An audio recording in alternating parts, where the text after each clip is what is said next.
Okay, in the spirit of variation, we are going to do the same composition again. Let's go for a different paper, and let's go for this dark paper. It's not going to be a sunshine type of scene, but we'll make it a nighttime type of situation. But we'll still have a fairly strong light source, okay? Now on these two scenes right here, these first two variations on this composition, we've used a freeform style of sky cloud making. And we're going to do the same type of thing, or we'll stay within that spirit. And let's just go for a hole punch, style of full moon. I guess you could do some sort of quarter moon sometime. All you'd have to do is, punch out a hole like that, and then take this, and then tape it down like that. And then you have your little template for like a crescent moon, which would be interesting. It'd be interesting to go really thin like that sometimes. So, that being said, you might want to keep this piece. Okay, but I think there was a full moon just a few days ago, and it looked fairly dramatic. So why don't we do something in that spirit? Okay. When I'm doing these types of things, I just kind of go with kind of a general layout. I'm not trying to get things exactly the same in terms of the positioning of all these different images here. So I'm just going to freeform, hand do it or whatever. I'm not going to measure anything, in other words, okay? All right, so we have some unicorn white, hero hues, pigment ink, and we have our VersaFine black. I used the Brilliance pads for that, for my previous... did I do it on both? I think I did it on both the gold Stardream and gold foil. I'm not sure. And you could do that, but well, I think I'll start off with some of this Hero Arts regular pigment ink, the non, fast drying one. Although, I don't know, this one looks pretty dry here. I might have to switch up, I'm not sure. Okay, so as far as this moon goes, you can, do an equal application of it in terms of the coverage of the pigment ink, but I think I like to go for a little bit of variation, which gets us off the hook of having to do things, perfectly smooth all the time. So I went a little bit heavier on the bottom right there. You can do it on the top or the side or whatever. But just giving it a little bit of variation is kind of nice. Speaking of that Brilliance, this pad here is a little bit dry. I don't know if I even have a re-inker for this. So, let's try the Brilliance here. The Brilliance I do have a re-inker for. Okay, now I don't know. I haven't really done the Brilliance on pretty porous paper, before, like this. It's a little bit more porous than the gold, so if I did it on the gold, it's, this is a little bit different, but see, I can get a little bit brighter like that. I just don't want to go with something that dries so fast that I can't manipulate it whatsoever. On the Stardream, it gives me a little bit of time, I think, to manipulate it and kind of blend it out a little bit. But it's going to be drying pretty fast. Okay, so on that scene, I have the covered bridge down here. Now, naturally, this is a dark paper, so if I stamp the covered bridge over the top of it, this stamp right here, if I want that to be light in there, I'm going to have to add additional white ink or something like that, or do some paint pen work on top of the bridge. Okay? But instead of doing that, what I'm going to do is I'm going to make it lighter in here inherently. Okay? So I'm just going to lay down some of this pigment ink right over the top of it, and then the road kind of comes around like this, loosely. All right. So as long as I get kind of within the vicinity of where the covered bridge is going to go, I think I'll be fine. Okay, now one of the things I can tell from doing this is that On the Stardream, even though this is a kind of a fast drying ink, and sometimes I don't use my Brilliance ink for this purpose because it dries too fast and I can't really manipulate it and move it around like a regular, you know, pigment ink. And like I said, the Stardream, I think it's going on pretty smooth, so, you know, no problems there. But here's that kind of sheen to the Stardream paper. Okay, so what I was getting at was, you know, this does seem to move around a little bit for me as I lay it down onto the paper.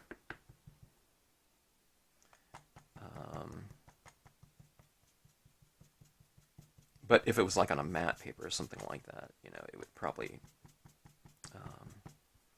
it would really dry very fast. Now that's set up pretty fast right here. See that right there? It's like the opposite of, you know, the gold foil. This is going to be wet for quite some time. Maybe even like a week or two if you just, you know, let it set, which I do, for me. So don't do the foil if you're kind of in a hurry. Even if you heat set it, sometimes it dries on the surface and then it's still kind of wet underneath, you know. Pigment inks are oil-based, so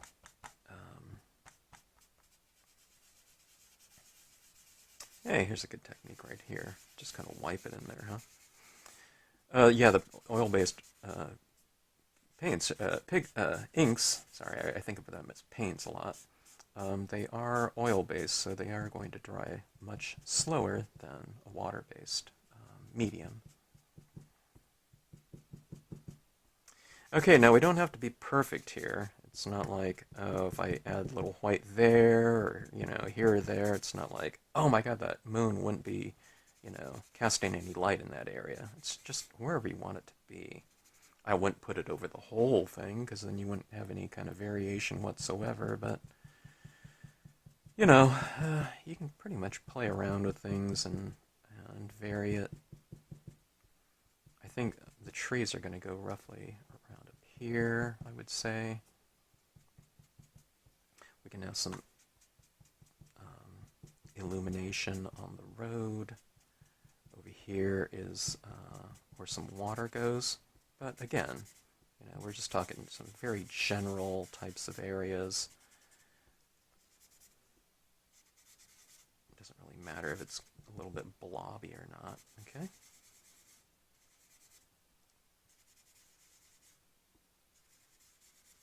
I know it's kind of strange working around like this, and it's strange for me too in some ways, but you kind of get used to it, especially if you've done the composition already. You kind of know the the general layout. When I was doing my first one here, I really didn't know where anything was going to go, you know, because I'm just kind of inventing it on the, you know, in the moment. I didn't even know how the media was going to work on there, you know, how the inks would look over the top of it. It was, you know, very much an experiment, so. Okay, so that's our foundation right there. By the way, this is, you know, some pretty thin text weight Stardream. I didn't think I'd like it, you know, too much, but as far as the Stardream goes, I don't know, I find this 80 pound, you know, to be pretty nice to work on. Someone said, you know, they got theirs and they didn't like it at first, but now they like it even more after playing with it just, you know, a couple times. And I'd have to say, I don't know. It is pretty nice. What I don't like is a paper that's so thin that it's buckling on me, you know, going like this all the time when I'm working on it. But this doesn't do it. It seems to lay pretty flat, and it's not curling on me where I have to kind of counter curl it. Okay, adding my clouds if you didn't know. Okay, so just one of the things about this kind of cloud template that I made, you know, with just a torn paper towel is what you do is you can kind of move it around. You don't have to keep it static, you know, like a plastic template you might, okay? Think about this type of technique right here is that, you know, what does it do? You know, we're representing kind of this moving type of cloud formation, which is basically just vapor kind of in the air. It's, you know, clouds are moving around. You might not notice it unless it's kind of a real windy day, but kind of if you time-lapse it, you can see the movement of the clouds and how the sky looks, kind of over an extended period of time, be it minutes or hours or whatnot. It depends on, what the rate of speed the clouds are moving at. Okay, looks pretty good like that, I'd say.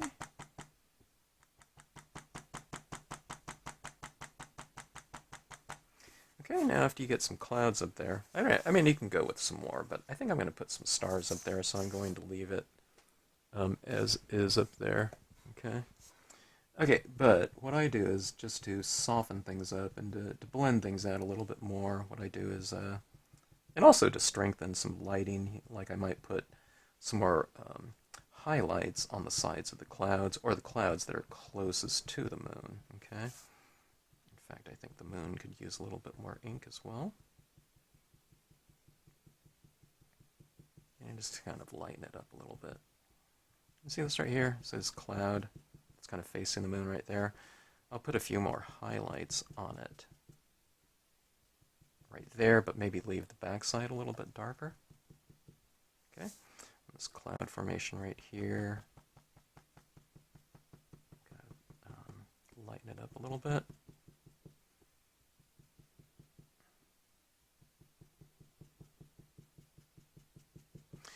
You can also kind of drag like this. Okay, as I'm going like this, I'm kind of dragging.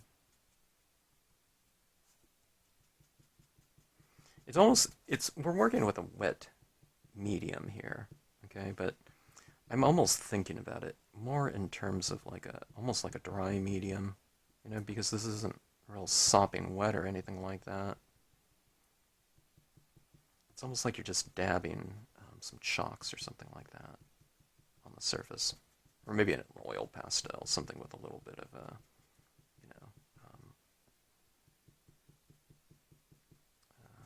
liquidity or fluid to it, movement.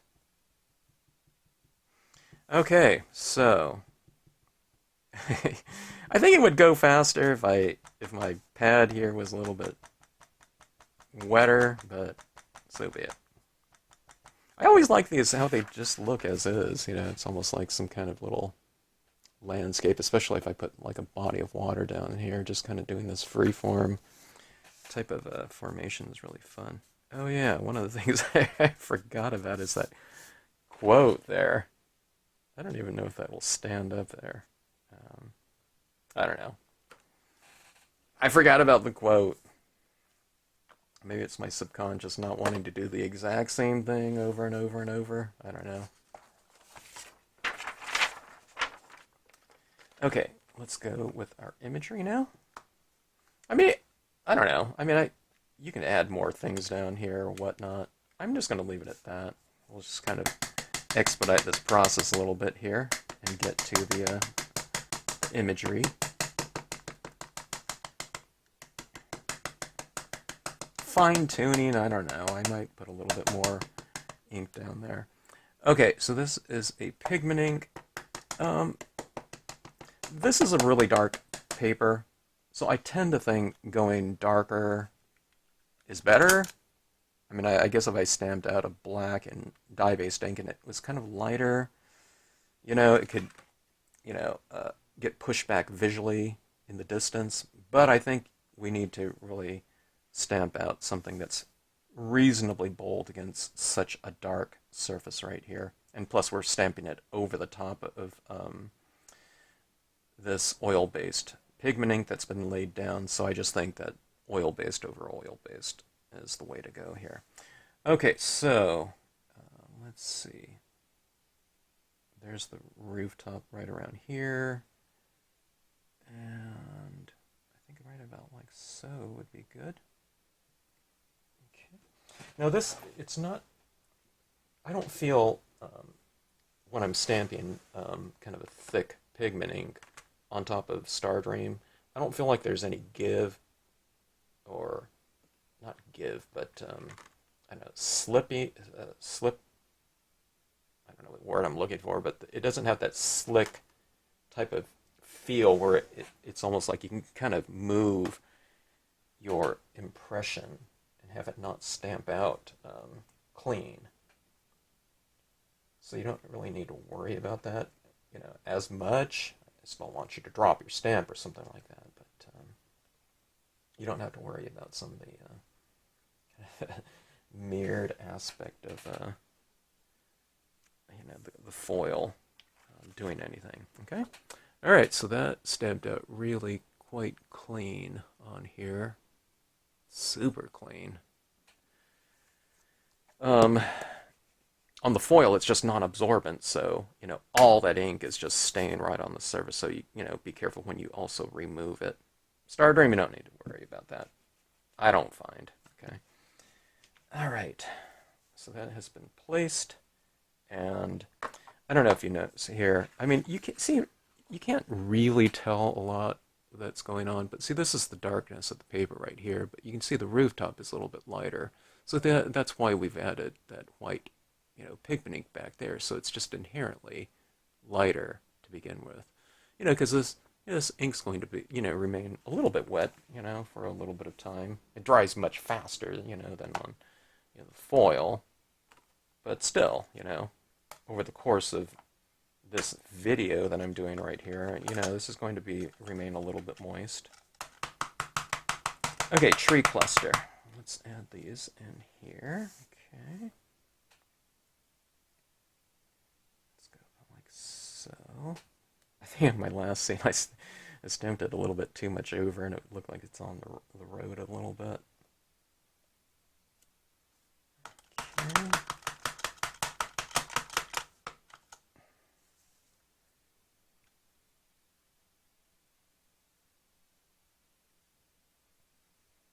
Like so.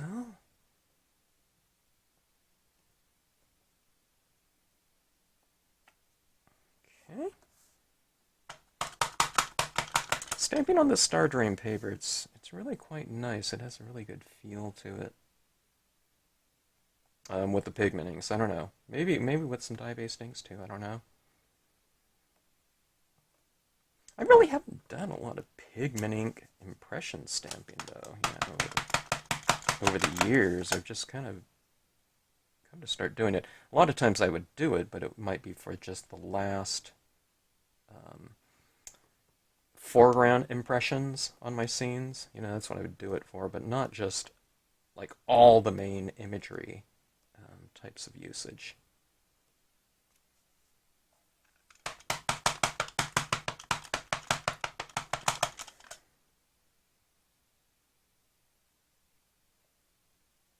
I like doing these variations like this, and that's one of the things I would recommend for everyone that does scenic stamping at some point in time, is to try a scene out. And it really makes it easy too, because you have all your stuff out already, okay?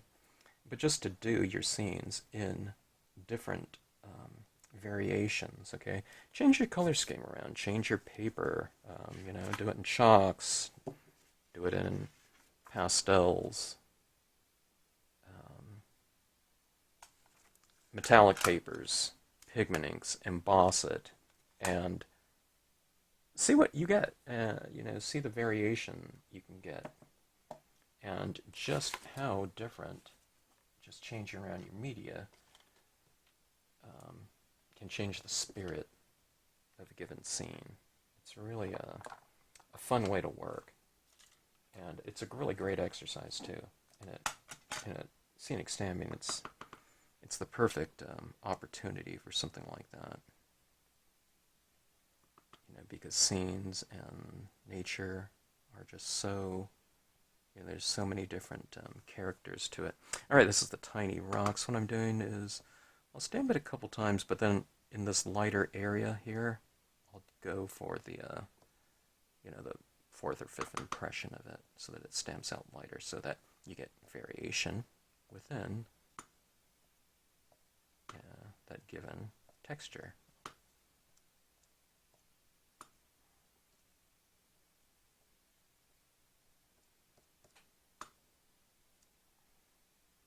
Now, I would probably use sedge filler in here, but just in the spirit of keeping this really simple. I mean, this is what, 1, 2, 3, 3 stamps, and the quote stamp is added in there, but for the most part, just a 3 stamp scene. I mean, I thought about using some of my different moons for the moon in here, but we'll just keep it really simple here. All right.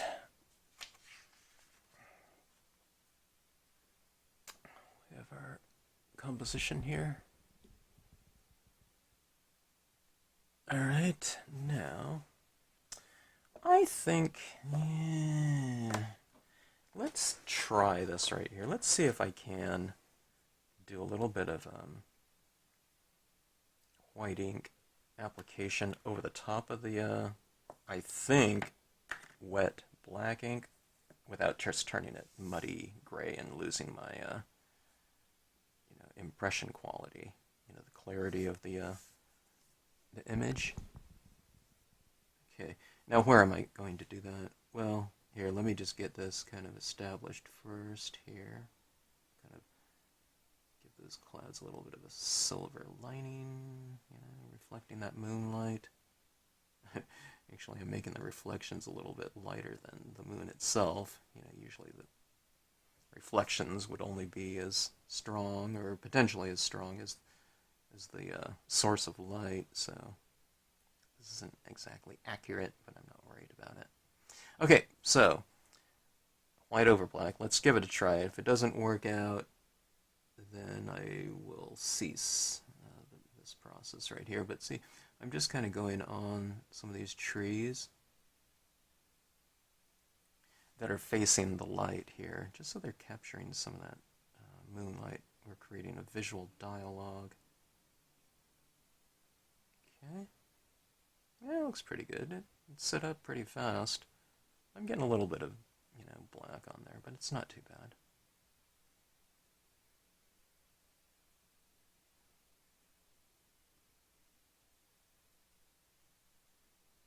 I usually smash down the tip of my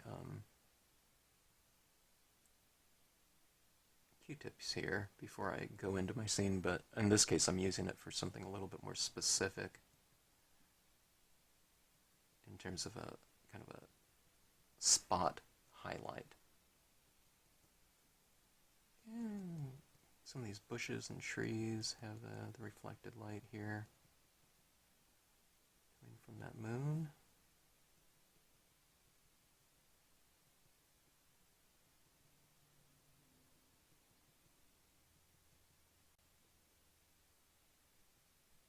Okay, we'll get a little bit more of this kind of misty haze.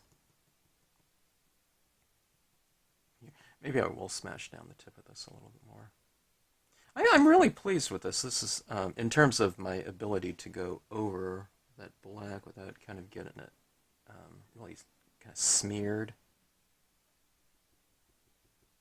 Knock on wood. Let's see what'll happen when I take it around some of these other trees that I just stamped, or maybe I'll just go on the base of them. Okay, so I'm going with my cotton ball again,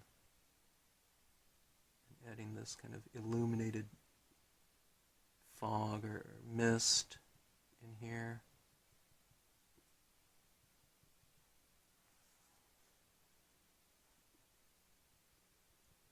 See, I'm just taking it really slow. This is very dry on here. This is where kind of a slower process, works in your benefit, because you have a lot of control over the amount that you're applying. Like with one tap or two, you can't see anything, right? And that's what makes the process really super easy and very, very controlled, okay? Nothing's precarious.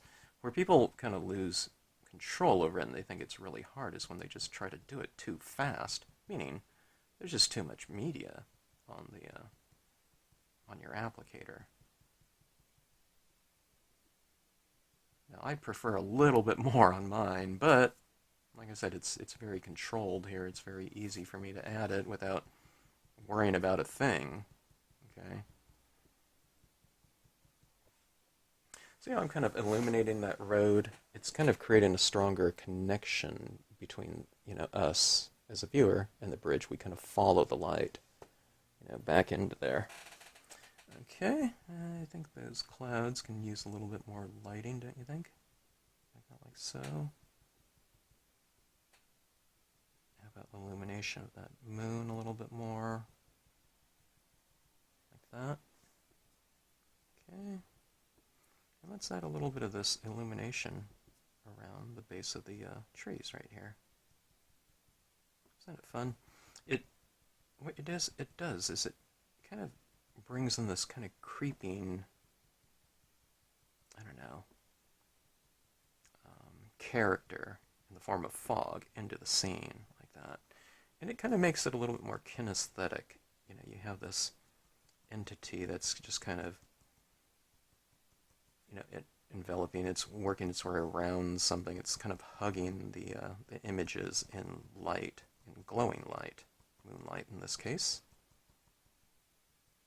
So you see that where you have this fog in the background, but now I've put it in front of, that tree right there, okay?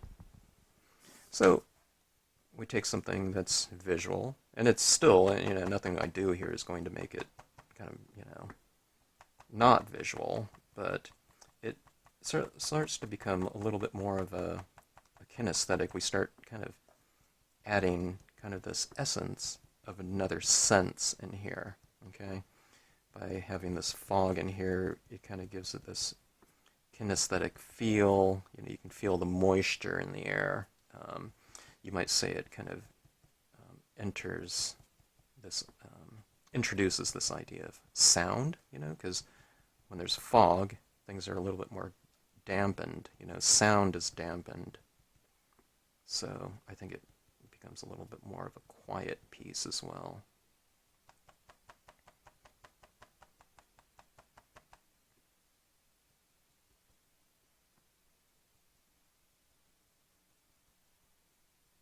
Not that you have to have fog ever, in every scene you do.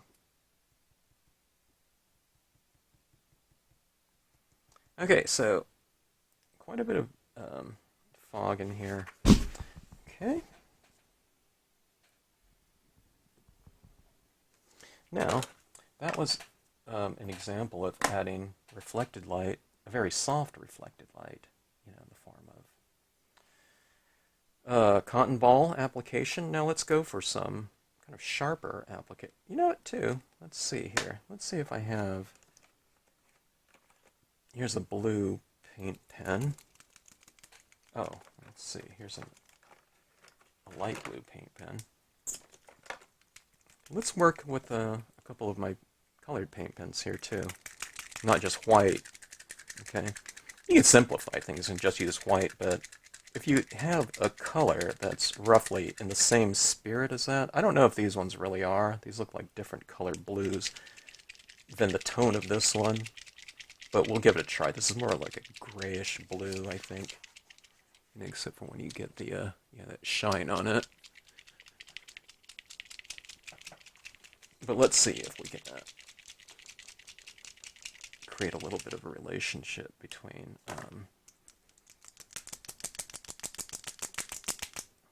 this color and the background. Okay, so brand new pen. Let me see if I can get this going quickly, and if I've shaken it up enough, which I don't know if I have. These are Artistro 0.7 millimeter water-based paint pens, and I got a set of 42 of them. Thanks to the person that told me about them. I think it was Janet. Told me about them. Okay, so let's see if I can add a few little highlights in here. Ooh, this one looks really good. It's almost flowing too much. But see, sometimes you don't want such a stark highlight. Now this one's pretty stark. Maybe I'll try the darker blue, but that works really good in terms of a little bit of a highlight in there.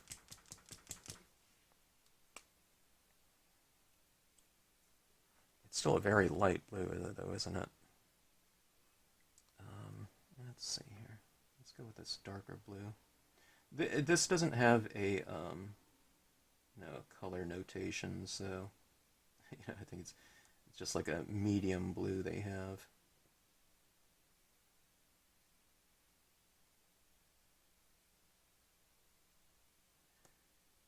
Okay, you just have to, don't pogo stick this like boing boing boing, don't smash it down, just kind of release the trigger there, and here it comes. Okay, there you go.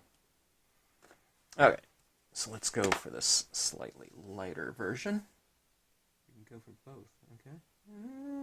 I mean, not lighter, but darker version. That looks pretty good. In fact, I can even go even darker, I think. And it'll still read as a highlight. Well, let's just go for this right now, okay? I'll use this in conjunction with the white pen. Boy, this can really stand it. I can go a lot darker if I want to with this.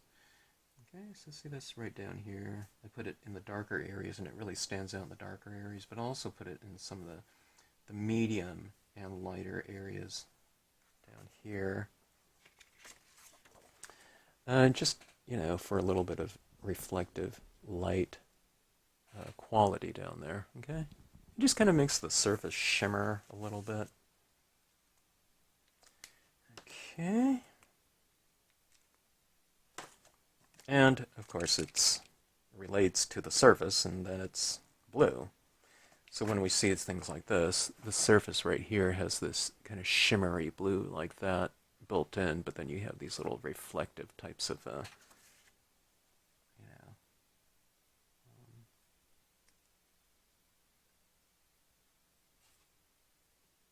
reflective light elements as well.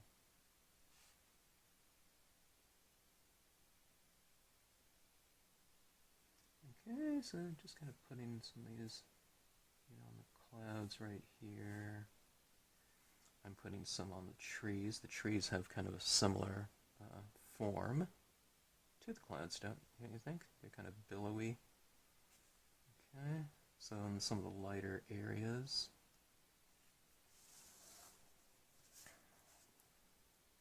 Some of that. Okay. I do think I want to add a quote in here still, though.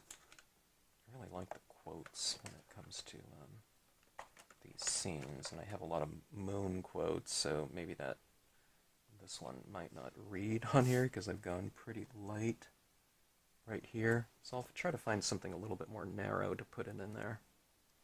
And I think now's the time to probably do that. Okay.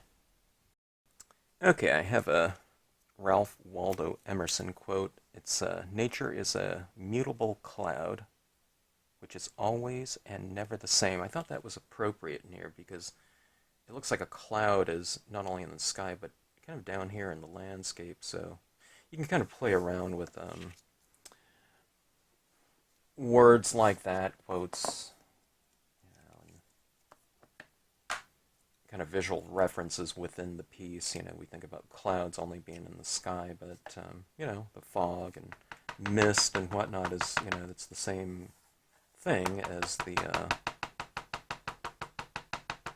up in the sky. It's moisture. Okay, let me see if I can get a good applic. I have a hard time kind of getting, a nice even coat on the, my pad sometimes with usage. I use it a couple times and suddenly it's really dry on one side and super wet on another side, just depending on what image I just stamped out with it. And it dries so fast too, so. Okay, so I'm not going to test this. I'm just going to go for it here. Usually I like to stamp it out once before I go in there. I think I did stamp it at a slight angle right here, but so be it.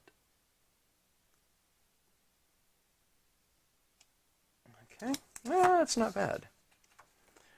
Okay, so here we go.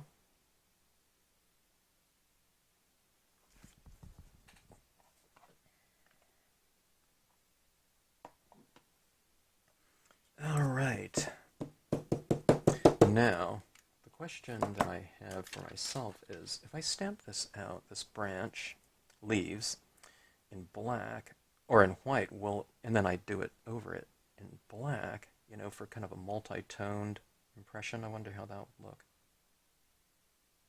I don't know. I don't know if I'm going to do that. Maybe I'll just go for... I'll go for black, but maybe I'll go for a blotted black as well. I don't know if it's going to show up, you know. That's the thing about, you know, when you're playing around with this different media like that. You know, okay, here, this is what I'm going to do too. Let's go ahead, let's kind of give this a kind of a first snowfall type of thing. You know, anything just to give myself an extra excuse for some different type of lighting in here. So call this like a little bit of a snowfall maybe, or something like that. I'm going with the bleed proof white and the old toothbrush again for a splatter painting technique. Okay. Been using this a lot. Okay. I'll kind of give it just a general coating in here, but I don't want to get too much around that quote there. Okay, so... all right.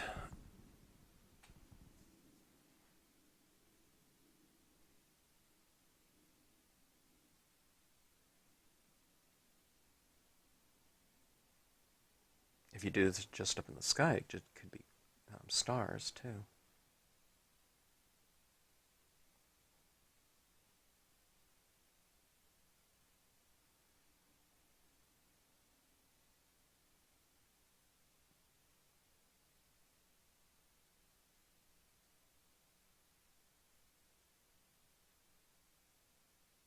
Now, I could have done this after my branches too. I mean, you could do two different ways. You can go splatter paint, branch, splatter paint again. So you're kind of sandwiching, you know, the foreground imagery within a given texture. Or you can just do the splatter painting here and then put the, you know, the branches over the top of it. So you've sandwiched that texture in between the images that you're stamping out in there. So, I mean, there's different ways you can do it. Or, like I said, if I just stamp this branch first, and then the splatter painting was coming over the top of it, you know, the snow would be the foreground image. But I think I like it kind of behind my foreground like this. Okay, so let's go in here like so.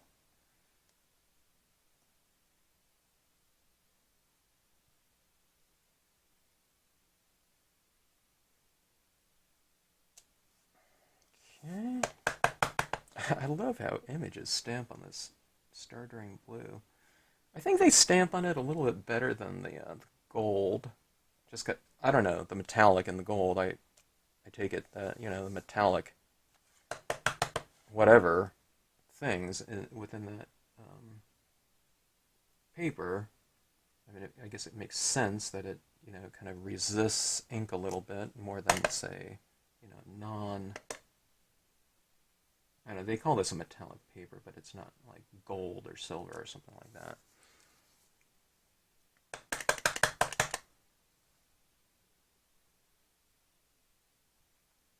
Okay.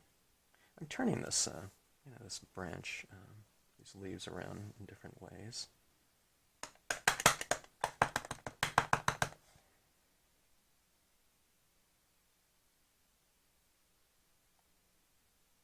Our vantage point is kind of from up above here a little bit.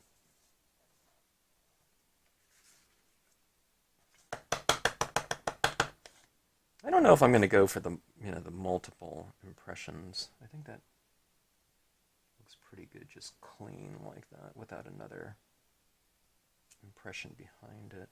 Although I could go up here, but I think I'm going to just leave it clean, as opposed to having a secondary lighter impression of the leaves behind it. Unless I just do it down here or something. Yeah, a much lighter one. Let's try it. just see what it would look like. So this is the second impression with the single inking. Actually, it looks pretty good. It's just a little bit lighter than that one there, so it gives it a little bit of depth within that space. Okay, let's try that here. Let's stamp that out pretty good here, okay? And let's go for another one right in here. Hopefully I've stamped off enough where it stamps out quite a bit lighter. I think it looks okay. Right in there. It creates a little bit of depth like that. Okay. But the background is so dark, you know what I mean? I don't want to sandwich too much in between there because we would lose the silhouette of that. Alright, so we have that.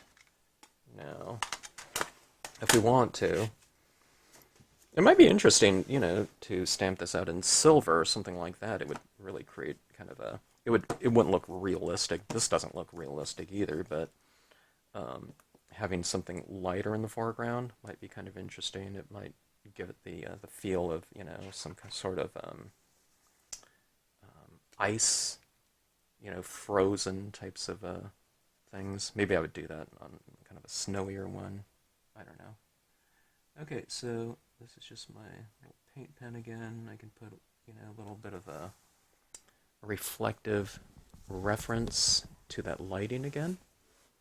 Okay, so say these little leaves up here can be reflecting some of that moonlight. Okay.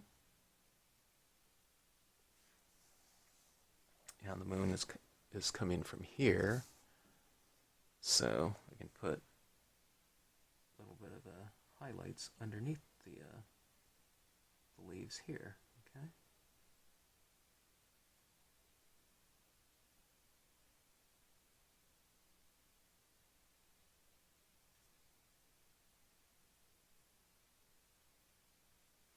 All right. Now the leaves are underneath the moon here, right? So we'll put the reflection on the tops of some of these leaves.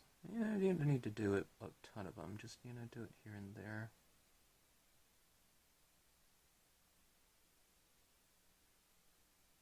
About like so.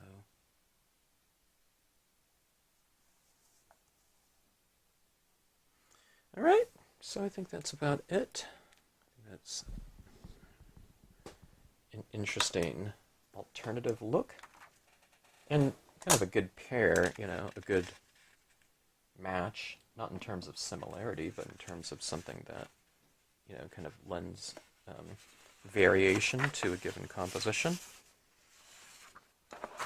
And it's different enough from the other three, so let's take a look at all three of these. Well, let's take a look at this one too. You know, these kind of reflective types of papers are they're hard to photograph and hard to kind of give people the gist of, you know, kind of what they're about. So this is what, you know, it looks like, kind of that shimmery quality to it and reflective quality as well. So it has that kind of glowing, kind of bluish tinge to it. And where I've added the white over the top of it, it mutes it down, but look at that kind of glowing look around it. Okay, so let's take a look at these other ones here. Super reflective, and when it comes to light here, that was my second one. And this is the first one right here with that kind of, you know, shimmery gold right there.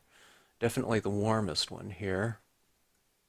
The one with the, this one's, I don't know, more striking, I would say, just in terms of the sheer amount of light that it reflects and how images look against it, especially stamped in black for that contrast. I think this one would look interesting if you stamp these images in gold too, and the foreground images in white, you know, like that up there. I think that would be a really good look. But here's this other one right here, you know. So, I don't know, 3 metallics. I mean, it would look very different if we stamped it out in, you know, like a matte paper or something like that and finished it off with colored pencils or pastels or chalks, or even just, you know, dye-based ink applications. So all kinds of different looks and different kind of moods or personalities of the of this covered bridge. So this is just touching the surface of what, you know, the different things you can do with it. So play around with things. I don't know, do sunsets or something like that. Brayer a sunset in the background, just stamp right over the top of it with, you know, different images, and that's a really great technique there. But I don't know, it's really fun to play around with variations on a given theme, and I'd really recommend that you try that sometime. Or you can do 3 like this, and it could be kind of a triptych, you know, where they're supposed to be kind of displayed together. These are large scenes like this. I would probably do, you know, the more of the quarter-page scenes or something like that, you know, or something like that. But you can kind of just mat this off and display them all as 3. This one doesn't really quite match, so it's more of a sequential thing, you know, to see this one, then this one, then this one, rather than displaying all together. But all up to you. But always kind of fun stuff. And the nice thing about it is, after you do one scene like that, you have all your stamps out and ready to go, so you don't even have to, you know, change things around. You just use the same stamps again. Okay, so anyways, thanks for watching. Hope you enjoyed it.